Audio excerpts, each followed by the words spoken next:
Assalamualaikum warahmatullahi wabarakatuh. Nabi adalah orang yang paling berjasa dalam kehidupan kita, teman-teman.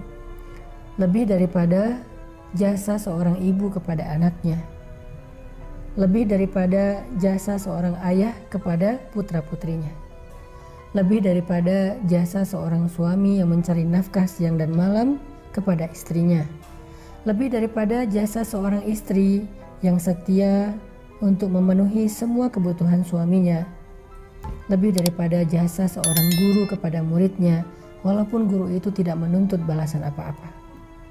Lebih dari siapapun dalam kehidupan kita, orang yang paling berjasa bagi seorang muslim, bagi seorang mukmin adalah Rasulullah SAW. Kenapa? Seandainya seorang ibu pernah melahirkan kita dengan segala macam pengorbanan beliau, Nabi pernah berkorban untuk kita sehingga kita menjadi seorang muslim, sehingga kita mengenal akidah, kita mengenal kebenaran, kita mengenal jalan Allah Subhanahu wa taala. Nabi yang memperkenalkan kita kepada Allah.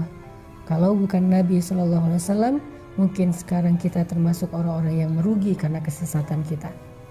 Kalau ayah kita pernah menafkahi kita siang dan malam mencari rezeki untuk kita, menghidupi kita, Nabi SAW yang memudahkan urusan kita di dunia dan di akhirat.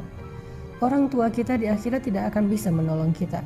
Mereka akan sibuk dengan urusannya masing-masing. Sebagaimana firman Allah, "Yauma yafirrul mar'u min akhihi wa ummihi wa abihi wa sahibatihi wa banih." Hari ketika seseorang lari dari saudaranya, dari ibunya atau ayahnya, dari pasangannya dan anak-anaknya. Semua orang pada hari itu sibuk sendiri-sendiri. Ayah kita nanti di padang mahsyar akan ninggalin kita. Ibu kita nanti di padang mahsyar akan ninggalin kita. Keluarga kita, pasangan yang kita cintai sehidup semati, nanti dia akan meninggalkan kita. Dan itu bukan sesuatu yang tercela, karena memang semua orang akan sibuk dan panik sendiri-sendiri. Termasuk kita juga akan meninggalkan siapapun di antara keluarga besar kita. Terus siapa orang yang satu-satunya akan menolong kita, membantu kita, yang sebetulnya dia sudah memiliki tiket masuk ke surga, tetapi dia tidak masuk ke surga demi menolong kita? Satu-satunya orang yang akan berdiri di padang mahsyar, mengangkat tangannya ke hadapan Allah, menghadap ke arsy mengatakan, "Ya Rabbi, wahai Tuhanku, ummati, bagaimana keadaan umatku?" Satu-satunya orang yang akan peduli kepada kita hari itu adalah Rasulullah SAW. Makanya hari ini saya pengen ngajak kita semuanya untuk membiasakan satu habit, satu kebiasaan, yaitu habit berselawat kepada Nabi SAW. Kenapa? Pertama, karena beliau adalah orang yang paling berjasa untuk kita.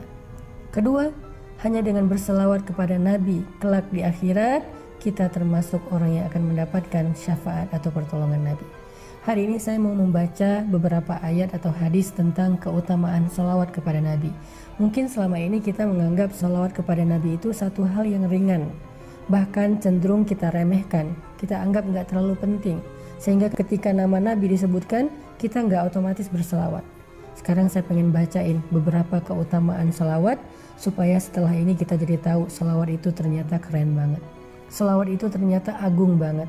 Selawat itu ternyata ibadah yang ringan tapi pahalanya gede banget. Orang yang paling rugi adalah orang yang apabila disebutkan nama Nabi tetapi dia tidak berselawat kepada Nabi. Bahkan Jibril marah dan benci kepada orang seperti itu.